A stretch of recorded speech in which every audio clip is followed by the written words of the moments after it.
আশা করি বন্ধু সব ভালো আছেন। আজকে একটি নতুন সমস্যা নিয়ে আপনাদের মাঝে হাজির হলাম আমি আলামিন। যারা বেসিক কাছে একদম নতুন যারা কাজ শিখতে চান তাদের জন্য মূলত এই ভিডিওটি একদম সহজ ভাষায় আমি বোঝানোর চেষ্টা করব। ভিডিওটির সাথেই থাকবেন। প্লিজ আপনারা দয়া করে লাইক কমেন্ট করে আপনাদের মতামত জানাবেন সামনে কোন ধরনের ভিডিও চান। চলুন ভিডিওটি শুরু করা যাক। ভার্টিক্যাল বলতে মানে স্ক্রিনে কোনো আলোই আসে না এবং মানে স্ট্যান্ড বাই মুডে রয়েছে। আমাদের কোনো রকমের এসটি হচ্ছে না, পিকচার আসছে না, বাট আমাদের পাওয়ার সাপ্লাইটি একদম ওকে আছে। সেটার জন্য অবশ্যই আমরা এই যে দেখেন আমরা এখন মিটারটি নিয়েছি, সামনে মিটার আছে এবং আমাদের নেগেটিভ পোলটা কিন্তু গ্রাউন্ডের সাথে কানেক্ট করা আছে। তো আপনাদের যাই সমস্যা হোক, আপনাদের টিভিতে যা সমস্যা হোক, প্রথমেই আপনাদের পাওয়ার সাপ্লাই টেস্ট করতে হবে চপারের সবগুলো ভোল্টেজ। তো এখানে যদি আমরা একটু এখানে মাপার চেষ্টা করি 110 ভোল্ট, এই যে মিটারের দিকে লক্ষ্য করুন 110 ভোল্ট কিন্তু আমাদের আছে। আমি আবারও বলছি, যে কোনো সমস্যা হোক বা না হোক আপনি প্রথমেই চপারের ভোল্টেজ টেস্ট করবেন, কারণ এই চপার থেকে বিভিন্ন সেকশনে যায়। এখান থেকে যদি আপনারা ভুল করেন আর বিভিন্ন সেকশনে যাইয়ে যদি আপনারা বিভিন্ন সেকশনে গিয়ে যদি আপনারা এগুলো চেক করেন তাহলে কিন্তু পাবেন না। তার প্রত্যেকটা জিনিস গোড়া থেকে আপনারা দেখবেন, ওকে? তাহলে আপনারা সহজে কিন্তু সমস্যাটি পাবেন যারা নতুন আছেন। আর যারা অভিজ্ঞ তারা তো বোঝেনি। যাই হোক, 1 নম্বর পিনে আমাদের 110 ভোল্ট আছে কিনা সেটা দেখতে হবে, এবং 2 নম্বর পিনে আমাদের 27 ভোল্ট যেটা আমাদের ভার্টিক্যাল আইসিতে যায় সেখানে আছে কিনা, এই যে দেখতে পাচ্ছেন আছে। এরপর আমাদের পরেরটা দেখেন, আমাদের এখানে 9 ভোল্ট বা 10 ভোল্ট আমাদের সিরিজে আছে। তো এটা এখানে থাকবে, যেটা আমাদের 8 ভোল্ট 5 ভোল্ট তৈরি করতে সাহায্য করে রেগুলেটর সেকশন। এবং সর্বশেষ আমাদের যেটি 12 ভোল্ট বা 14 ভোল্ট থাকে এখানে, যেটা আমাদের সাউন্ড সেকশনে থাকে। এই ভোল্টেজগুলো, এই যে চপারের সবগুলো ভোল্টেজগুলো, এগুলো যদি থাকে তাহলে আপনার বুঝতে হবে যে আমার পাওয়ার সেকশনটি সম্পূর্ণভাবে 100% ওকে আছে। এখন দেখতে হবে আমাদের স্ট্যান্ড বাই রিলিজ করতে যে ভোল্টেজগুলো দরকার সেগুলো আছে কিনা। তো সেগুলো দেখার জন্য অবশ্যই আপনারা এখানে 8 ভোল্ট 5 ভোল্ট এগুলো আছে কিনা সেগুলো আপনারা দেখবেন। তো দেখেন এখানে কিন্তু 8 ভোল্ট আমাদের রয়েছে। এরপর আমাদের 5 ভোল্ট আছে কিনা, এই যে দেখেন 5 ভোল্ট আছে। দুইটি ট্রানজিস্টরে 8 ভোল্ট 5 ভোল্ট যদি না থাকে তাহলে কিন্তু আমাদের স্ট্যান্ড বাই রিলিজ হবে না।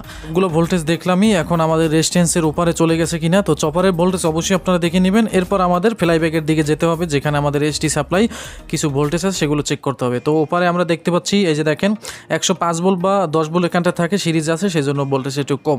এখন এই ভোল্টেজটি আবার আউটপুট ট্রানজিস্টারে আসবে। আউটপুট ট্রানজিস্টার যদি খারাপ থাকে তাহলে কিন্তু এসটি হবে না। তো মাঝের পিনে আমাদের অবশ্যই এখানে হাই ভোল্টেজ থাকতে হবে। এখানে যদি 110 ভোল্ট থাকে ইনপুটে, ফ্লাইব্যাকে যদি 110 ভোল্ট হয় তাহলে এখানে একাধিক এসটি ভোল্টেজ থাকতে হবে, যেটা আমাদের মিটারের রেঞ্জে আসবে না। তো এখানে দেখতে পাচ্ছি মাঝখানে কোনো আমার ভোল্টেজ নাই, তার মানে স্ট্যান্ড বাই মুডে রয়েছে। তো আমরা এখান থেকে যদি একটু শর্ট করার চেষ্টা করি, এই যে দেখেন শর্ট করে দিলাম, প্যানেলের যে এখানে বাটন আছে সেটা চেপে আমি শর্ট করে দিলাম। তারপরেও কিন্তু এখানে আমাদের এসটি সাপ্লাই যে ভোল্টেজটা সেটা কিন্তু আমরা পাচ্ছি না। এখন এসটি সাপ্লাই ভোল্টেজ যেহেতু পাচ্ছি না, তাই আমাদের এখন আরও কিছু ভোল্টেজ চেক করতে হবে। এখানে আমাদের এই যে দেখেন একটি কয়েল আছে। এই কয়েলে এখানে আমাদের 23 ভোল্ট বা 27 ভোল্ট এটা আছে কিনা সেটা দেখতে হবে। এই যে এখানে হচ্ছে আমাদের ইনপুট। তো এখানে আমাদের কোনো ভোল্টেজ নাই, যেটা আমাদের ভার্টিক্যাল থেকে একটি 27 ভোল্ট এখানে আসে। তো এখানে আমরা কোনো ভোল্টেজ দেখছি না। তো এটার পিছনে আবার একটি ট্রানজিস্টর আছে। এই ট্রানজিস্টারে আমাদের ভোল্টেজ যদি না আসে তাহলে কিন্তু আউটপুট ট্রানজিস্টর চালু হবে না। ট্রানজিস্টারে ভোল্টেজ না আসলে তাহলে কয়েলও কিন্তু ভোল্টেজ আসবে না।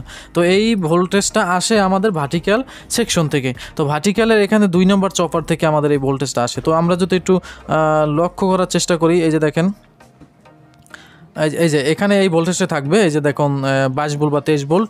এই ভোল্টেজটা আমাদের এখান থেকে এসে আমাদের এই যে পিন ধরে ধরে ধরে ধরে এই যে এখানে আসতে হবে। এই যে এখান থেকে এখানে আসছে, তারপর এই যে দেখেন এই যে এখানে আসবে। এখানে কিন্তু আমাদের কোনো ভোল্টেজ নেই, ওকে? তো এই ভোল্টেজটা যদি আমাদের আসে সেটা হলো এই যে ভার্টিক্যাল আইসির পাশ থেকে, এই যে এখানে আমাদের যে ভোল্টেজটা থাকবে, এখানে আমাদের 23 ভোল্ট রয়েছে। এই ভোল্টেজটাই মূলত এখানে একটি রেজিস্ট্যান্স আছে, রেজিস্ট্যান্সে এখানে আসবে। তো রেজিস্ট্যান্সে আছে। এখন ওপারে ভোল্টেজটি আমাদের আছে কিনা, তো এই যে দেখতে পাচ্ছেন, এই যে ওপারে ধরলাম, ওপারে কোনো ভোল্টেজ নাই। আমাদের ইনপুটে ভোল্টেজ রয়েছে কিন্তু আউটপুটে কোনো ভোল্টেজ নাই। আর এই কারণে আমাদের এই যে দেখেন এই যে কয়েলে কোনো ভোল্টেজ আমরা পাচ্ছি না, এই জন্য আমাদের এই যে ট্রানজিস্টরে ভোল্টেজ পাচ্ছি না। তো এটা এখন আমাদের রেজিস্ট্যান্সটি এখানে যদি আপনাদের না থাকে শর্ট করেও দেখতে পারেন। তো আমরা এখন এখানে রেজিস্ট্যান্সটি খুলবো। তো একটু কাট করে দিলাম। তো রেজিস্ট্যান্সটি খুলে পুনরায় লাগিয়ে আপনাদেরকে আবার দেখাবো। তো সাথেই থাকুন। তো ভিউয়ার্স, আমরা এখন রেজিস্ট্যান্সটি লাগিয়ে দিয়েছি। আর এখানে যে আমাদের কথা ছিল সেটি আমরা এখন দেখব। এখানে এই যে দেখেন এখানে কিন্তু আমাদের 104 ভোল্ট রয়েছে। আমি বলছিলাম এসটি হলে এখানে হাই ভোল্টেজ হবে। এই যে দেখেন আমি টাচ করার সাথে সাথে এই যে দেখেন মিটার কিন্তু ব্ল্যাঙ্কিং করছে। দেখেন এই যে দেখেন ভোল্টেজটি কিন্তু সম্পূর্ণভাবে দেখাচ্ছে না, মানে অতিরিক্ত রেঞ্জ আসে এখানে এসটি সাপ্লাই। তো এই যে বলছিলাম এখানে আমাদের ভোল্টেজটি থাকতে হবে। এই যে দেখেন এখানে যে ভোল্টেজটি আমাদের থাকার কথা ছিল সেটা আমরা একটু দেখি এখন।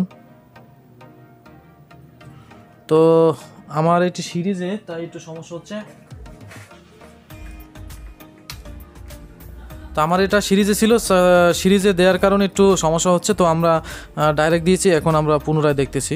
এই যে দেখেন এখানে আমাদের 16 ভোল্ট রয়েছে কিন্তু, আর এখানে আমাদের ট্রানজিস্টার কত ভোল্টেজ রয়েছে, এই যে দেখেন 15 ভোল্ট। ওকে, তো এরপর এই যে এখানে দেখেন এখানে আমাদের ইনপুটে আগে ছিল 22 ভোল্ট, 22 ভোল্টের মতো ছিল, 23 ভোল্টের মতো। তো এখানে 25 ভোল্ট রয়েছে, এবং আউটপুটে যদি আমরা এখন লক্ষ্য করি এখানে কিন্তু 16 ভোল্ট রয়েছে, মানে একটু ভোল্টেজ ড্রপ হয়ে গেছে।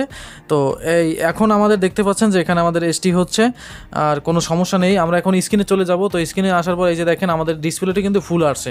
তো এইরকম আপনারা সমাধান করার চেষ্টা করবেন। মাথা খাটিয়ে যদি কাজ করেন তাহলে যে কোনো কাজ আপনার কাছে একদম সহজ লাগবে।